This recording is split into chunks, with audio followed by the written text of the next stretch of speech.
अस्सलामुअलैकुम, आप देख रहे हैं दुनिया न्यूज़। मैं हूं इमरान यूसुफ। हेडलाइंस आप जान चुके हैं। बुलेटिन के आगाज़ में खबर यह है कि अमेरिका में तैयारे और हेलीकॉप्टर में तसादम के मज़ीद तफसीलात सामने आ गई हैं। मिलिट्री हेलीकॉप्टर को हादसे से 30 मिनट कबल 2 बार पैगाम भेजा गया। अमेरिकी मीडिया के मुताबिक हेलीकॉप्टर के पायलट की तरफ से कोई जवाब नहीं मिला। उन्होंने कहा कि तैयारे के रास्ते से हट जाएं। एयर ट्रैफिक ने कहा कि कंट्रोलर का हेलीकॉप्टर को पैगाम अमेरिकी फ़ौज का ब्लैक हॉक हेलीकॉप्टर तरबियती मिशन पर था। पायलट 1000 घंटे की तरबियत मुकम्मल कर चुका था। मजीद 500 घंटे की बाकी थी। अलमनाक हादसे में 3 अमरीकी फौजियों समेत 67 अफराद हलाक हुए हैं। अमेरिका में तैयारे और हेलीकॉप्टर में तसादुम के मजीद तफसीलात सामने आ गई हैं। मिलिट्री हेलीकॉप्टर को हादसे से 30 मिनट कबल 2 बार पैगाम भेजा गया। हेलीकॉप्टर के पायलट की तरफ से कोई जवाब नहीं मिला। तैयारे के रास्ते से हट जाएं। एयर ट्रैफिक कंट्रोलर का हेलीकॉप्टर को ये पैगाम था। अमेरिकी फ़ौज का ब्लैक हॉक हेलीकॉप्टर तरबियती मिशन पर था। पायलट 1000 घंटे की तरबियत मुकम्मल कर चुका था। मजीद 500 घंटे की बाकी थी। अलमनाक हादसे में 3 अमेरिकी फ़ौजियों समेत 67 अफराद हलाक हुए। दूसरी जानिब सहाफ़ती तंजीमों का मुतनाज़ा पीका एक्ट में तरमीम के खिलाफ एहतजाज। PFUJ का आज मुल्कगीर योम सियाह मनाने का ऐलान। योम सियाह पर मुल्क भर के प्रेस क्लबों पर सियाह परचम लहराए जाएंगे। नेशनल प्रेस क्लब इस्लामाबाद पर दोपहर 3:30 बजे सियाह परचम लहराया जाएगा। ज्वाइंट एक्शन कमेटी की PFUJ की मुल्कगीर एहतजाज की हिमायत। आज एहतजाज में शिरकत का ऐलान। कहा कि सहाफ़ी तंजीमों और स्टेक होल्डर्स को सुने बगैर बिल मंजूर कराया गया। इंतहाई उजलत में बिल मंजूर कराना हुकूमती अज़ाइम और बदनीयती का वाज़ेह सबूत है। सदर की जानिब से मुलाकात का मौका दिए बगैर बिल पर दस्तखत करना अफसोसनाक है। सरबराह JUI मौलाना फजल रहमान का कहना है कि पीका एक्ट तरमीमी बिल के हवाले से सदर ममलिकत से बात की थी। सदर ममलिकत ने सहाफ़ियों की तजावीज़ लेने और हुकूमत तक पहुँचाने की यकीन दहानी करवाई थी, लेकिन सुबह पता चला कि सदर आसिफ अली जरदारी पीका तरमीमी बिल पर दस्तखत कर चुके हैं। इस लेवल पर ऐसा नहीं होना चाहिए कि हमें कहा कुछ जाए फिर अमल कुछ किया जाए। पीका एक्ट एक ऐसा कानून है जिसका असर बराह रास्त हमारी सहाफ़त पर पड़ता है। और दीना में मीडिया से गुफ्तगू के दौरान उन्होंने मजीद ये भी कहा है कि PTI से मामूल की मुलाकात हुई है। सियासत में उठना बैठना चलता रहता है। हम सवारियां हैं, हुकूमत ड्राइवर है। सवारियों को क्या पता किधर जाना है। मैंने सदर मुमलिकत से बात की और उन्होंने कहा कि ठीक है, लेकिन सुबह पता चला कि वो दस्तखत कर भी चुके थे। तो ये चीज़ें जो है इस लेवल पर इस तरह नहीं होनी चाहिए कि हमें कुछ कहा जाए और फिर उसके बाद वहाँ कुछ किया जाए।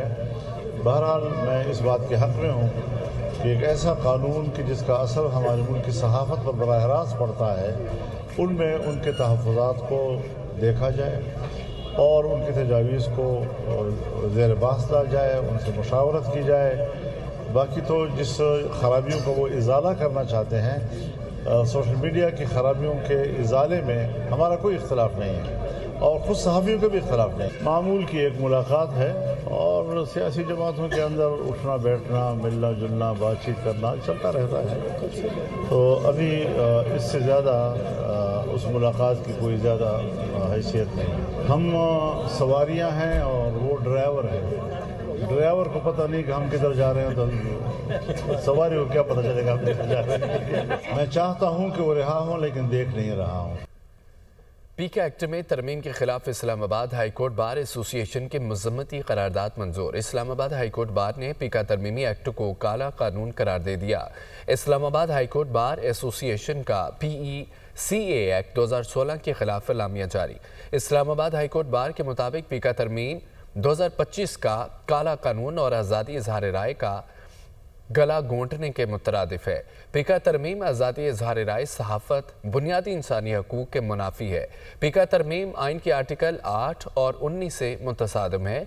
आज़ादी राय का हक आइन पाकिस्तान के आर्टिकल 19 के तहत बुनियादी हक है।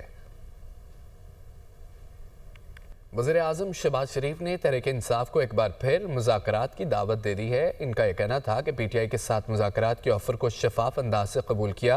हुकूमत और अपोजिशन की कमेटियाँ बनी और मुज़ाकरात शुरू हुए। 28 जनवरी को मीटिंग हुई थी और वो मुज़ाकरात से भाग गए। वो आए, 2018 के इलेक्शन के लिए हाउस कमेटी बनाने के लिए तैयार है। कमेटी 2014 के धरने और 26 नवंबर की तहकीकात कराने के लिए भी तैयार है ताकि पूरे हक़ाइक़ सामने लाएं। पीटीआई के साथ जो मुज़ाकरात थे उसके लिए हमने बिल्कुल एक बड़े जेन्युइन तरीके से हमने उनकी ऑफ़र को कबूल किया। एक कमेटी कॉन्स्टिट्यूट की गई और फिर स्पीकर साहब के तवज्जुह से मुज़ाकरात शुरू हो गए और अभी मीटिंग 28 तारीख को होनी थी इसी माह की। उससे पहले उन्होंने वो इनकार कर दिया, भाग गए। तो मैं समझता हूँ कि ये आएँ, बैठें, हाउस कमेटी के लिए हम तैयार है। ये 2018 का इलेक्शन की जो कमेटी बनी वो भी अपना काम मुकम्मल करे। 26 नवंबर के वो धरने की बात करते हैं तो 2014 का जो धरना था उसका भी हाउस कमेटी अहाता करे और 26 नवंबर 2024 का भी अहाता करे। वज़ीर-ए-आज़म के बयान पर चेयरमैन पीटीआई बैरिस्टर गौहर का रद्द-ए-अमल सामने आ गया। कहते हैं कि हमारी हुकूमत के खिलाफ चार्जशीट बहुत लंबी है, वज़ीर-ए-आज़म की जानिब से ऑफ़र को कबूल नहीं किया जा सकता। वज़ीर-ए-आज़म का बयान हमारे मुतालबात से हट कर है। हमने असीरान की रिहाई और 2 वाक़यात पर जुडिशल कमीशन बनाने का मुतालबा किया है। हमने मैंडेट की तो अभी बात भी नहीं की। वज़ीर-ए-आज़म की बातें गैर मुतालिका हैं। वज़ीर-ए-आज़म के बयान पर चेयरमैन पीटीआई बैरिस्टर गौहर का रद्द-ए-अमल कहते हैं कि हमारी हुकूमत के खिलाफ चार्जशीट बहुत लंबी है, वज़ीर-ए-आज़म की जानिब से ऑफ़र को कबूल नहीं किया जा सकता। वज़ीर-ए-आज़म का बयान हमारे मुतालबात से हटकर है। हमने असीरान की रिहाई और 2 वाक़यात पर जुडिशल कमीशन बनाने का मुतालबा किया। हमने मैंडेट की तो अभी बात भी नहीं की। वज़ीर-ए-आज़म की बातें गैर मुतालिका हैं। सेनेटर शिबली फराज का कहना है कि कमीशन पर लोगों का एतमाद होता है, हाउस कमेटी बनाने की तजवीज़ कोई बेहतर नहीं है। हुकूमत अगर मुज़ाकरात पर संजीदा होती तो कमेटी अब तक बन चुकी होती। हमारी कानून और इंसाफ की जंग चल रही है, हम कानून और इंसाफ के सामने पेश होते रहेंगे। उनका मज़ीद ये कहना था कि पीटीआई का मुज़ाकरात का दरवाज़ा खोलने का मकसद था कि इस वक्त सियासी अदम इस्तेहकाम का शिकार है। मुल्क को सियासी बहरानों से निकालने के लिए मुज़ाकरात के लिए राज़ी हुए। मामलात को पाए तकमील तक पहुँचाने के लिए हुकूमत की नेक नीयती शामिल होनी चाहिए। हाउस कमेटी बनाना, ये इस किस्म की ये कोई तरीका नहीं है। हाउस में पार्टीजन है, पार्टियों से ताल्लुक़ है उनका। कैसे वो एक गैर जानेदार तरीके से वो फैसला दे सकते हैं? यानी ये मैं तो हैरानगी है इस जो जहनी अपाहजपन है। जो कमीशन है जिनका काम होता है, इसका तरीक़ाकार होता है जिस पे लोगों का एतमाद हो। पार्टीजन पार्टी का तो ये आइडिया जिसने भी दिया है तो इंतहाई एक लव आइडिया है, क्योंकि उनका ताल्लुक पार्टी से है। ये अगर संजीदा हैं तो अभी तक इन्होंने अनाउंस भी कर चुके होते। वज़ीर आला पंजाब मरियम नवाज ने कहा है कि खेल और खिलवाड़ में फ़र्क होता है। बच्चों ने खेलना है, खिलवाड़ की बात में नहीं आना। पाकिस्तान नौजवानों की रेड लाइन है, पेट्रोल बम चलाने वालों का हथियार नहीं बनना। वज़ीर आला पंजाब मरियम नवाज शरीफ खेलता पंजाब गेम्स की इफ्तिताही तकरीब से खिताब कर रही थी। नौजवानों के जलाओ गिराओ, तोड़ फोड़ और मुल्क के खिलाफ किसी के बहकावे में नहीं आना चाहिए, उनकी जानिब से कहा गया। एक खेल होता है और एक खिलवाड़ होता है। आपने खेलना है, खिलवाड़ की बातों में आपने कभी नहीं आना। और कोई ये कहे कि पेट्रोल बॉम्ब्स चलाओ, पुलिस वालों के, रेंजर्स के कीलों वाले डंडों से उनके सर तोड़ो और अपने आप को जेल में बंद करा लो, तो क्या कहोगे? और जो आपको ये कहे कि मेरे लिए बाहर निकलो लेकिन अपने ही मुल्क को आग लगा दो, अपने ही मुल्क की बिल्डिंग्स को आग लगा दो, अपने मुल्क की तरक्की के रास्ते में खड़े हो जाओ, तो मेरे बच्चों आपका यही जवाब होना चाहिए कि Pakistan is our red line. Senator Faisal Vawda कहते हैं कि पीटीआई वालों के ट्रम्प कार्ड से हवा निकल गई है। पीटीआई वाले नून लीग की हुकूमत का साथ दे रहे हैं। दुनिया न्यूज़ के प्रोग्राम ऑन दी फ्रंट में गुफ्तगू करते हुए उन्होंने कहा है कि बहुत पहले से कह रहा था खैबर पख्तूनख्वा में करप्शन हो रही है। अब बानी भी खैबर पख्तूनख्वा में करप्शन पर बात कर रहे हैं। अलीमीन गंडापुर सदारत के बाद वजारत से भी जाएंगे। अलीमीन गंडापुर जुनेद अकबर को फेल करेंगे। हुकूमत को पीटीआई को मीनार पाकिस्तान जलसे की इजाज़त दे देनी चाहिए। सेनेटर फैसल वोडा कहते हैं कि मुल्क के अदालती निज़ाम को ठीक करने की ज़रूरत है। भुट्टो साहब को फांसी दी आपने, 45 साल बाद कहा ये फांसी गलत थी, मुझे भुट्टो साहब वापस कर दें। टिकट चले, ब्रेकिंग न्यूज चली, कुछ नहीं हुआ।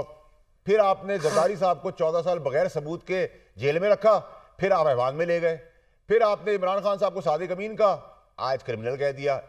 नवाज शरीफ साहब को आपने ना पैसे लेने के ऊपर डिस्क्वालीफाई किया, आज क्वालिफाई कर दिया। और आज मुस्बत चीजें आ रही हैं अमेरिका से, और ट्रंप की कार्ड की हवा निकल के पीटीआई की ट्रंप के वो बजाय कार्ड के बजाय आप वो प्ले कार्ड लेके फिर रहे हैं। करप्शन हो रही है, करप्शन हो रही है, केपीके में करप्शन हो रही है, करप्शन हो रही है, करप्शन हो रही है।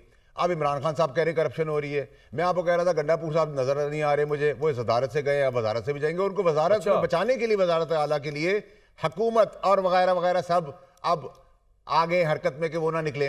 गौहर साहब अच्छे मुखलिस आदमी हैं, वो भी मुझे ज़्यादा देर नज़र नहीं आ रहे। जुनेद साहब आए हैं, जुनेद साहब की सबसे बड़ी रुकावट जो है खरे आदमी है, पुराने आदमी, मुखलिस आदमी है, लेकिन उनको फेल करें। गंडापुरी के वसाइल तो उनके पास है, वो तो अपने घर के लोग भी नहीं निकाल सकते, ना मैं निकाल सकता हूँ। वफाकी वज़ीर खालिद मकबूल सिद्दीकी का यह कहना है कि ताजरों ने जो गिला किया उसका जवाब देंगे। कहते हैं कि बत्ते की पर्ची आना बंद हो गई हैं। कराची में बत्ता तलब करने की रोज़ाना वारदातें हो रही हैं। अगर बत्ता ना दें तो उन्हें मार दिया जाता है। अब बत्ता सरकारी सतह पर वसूल किया जा रहा है। गुज़िश्ता दिनों वज़ीर आला सिंध बिलावल भुट्टो ने ताजरों को दावत दी थी। हमारी खुशफहमी थी, ये ताजरों से माजरत करेंगे। ताजरों से मुलाकात में उनका लहजा धमकी से कम नहीं था। मुस्तफ़ा कमाल ने कहा कि ताजरों को धमकियों की भरपूर मजम्मत करते हैं। पीपल्स पार्टी वाले ताजरों को कह रहे हैं टैक्स दें, शिकायत नहीं करनी। ताजिर तन्हा नहीं, MQM ने हमेशा ताजिर बरादरी का साथ दिया। वो कराची में प्रेस कॉन्फ्रेंस कर रहे थे, आप भी सुनिए। वज़ीर आला सिंध और पाकिस्तान पीपल्स पार्टी के चेयरमैन ने ताजरों को दावत दी थी, और हम ये समझ रहे थे ये ताजरों को बुलाकर गुज़श्ता 15 साल से रवैये जो उनसे रवा किया गया सलूक है उसकी तलाफ़ी करने के लिए कुछ इक़दामात करेंगे। लेकिन जो लबो लहजा था वो धमकी से कम कुछ भी न था। कराची से रखने वाले ताजरों से तो आपने बात कर ली है, और आपको बड़ी तकलीफ़ है कि उन्होंने गिला कहीं और जाके किया है। ये जवाब भी आप देंगे। कराची के कोने कोने पर भत्ता तलब करने पर दुकानदारों को कत्ल किया जा रहा है। रोजाना 2-2, 3-3 वारदातें होती हैं। जो लियारी गैंग वॉर के जरिए इस पूरे शहर को यरगमाल बनाया हुआ था, उसकी शिद्दत में कोई कमी आई हो, लेकिन उनसे भी आपके ताल्लुकात पूरी दुनिया को पता है। ये बात बहुत नामुनासिब है और हम इसकी बहुत भरपूर अंदाज में मजम्मत करते हैं। ख़ास तौर पर कराची हैदराबाद की बिजनेस कम्युनिटी को ये यकीन दिलाना चाहते हैं कि आप तनहा नहीं हैं, हम आपके साथ हैं। पीपल्स पार्टी के चेयरमैन हैं बिलावल भुट्टो जरदारी साहब, आप साफ़ी हज़रात और पूरे कराची के दुनिया के लोग जानते हैं। उन्होंने खुद अपनी एक तकरीर में ये गिला किया कि बिलावल हाउस में भी पीने का पानी टैंकर से आता है। सीनियर सूबाई वज़ीर सिंध शर्जील मेमन का कहना है कि MQM अपनी मुर्दा सियासत को जिंदा करने के लिए पीपल्स पार्टी पर तनकीद करती है। MQM के किसी भी रहनुमा के बयान को हम संजीदा नहीं लेते। कराची के आवाम के लिए MQM माजी का एक डरावना ख्वाब होकर रह गई है। खालिद मकबूल सिद्दीकी के बयान पर रद्दअमल देते हुए उनका मजीद ये कहना था कि कराची में ताजरों के एजाज़ में ज़हराना एक कामयाब इज्तिमा था। ताजरों ने बिलावल भुट्टो जरदारी पर भरपूर एतमाद का इजहार किया। ताजरों ने शुक्रिया अदा किया कि अब उनको भत्ते की पर्चियां और बोरी बंद लाशें नहीं मिलती। ताजरों से कुर्बानी की खालें नहीं छीनी जाती, रोज़ रोज़ हड़तालें नहीं होती।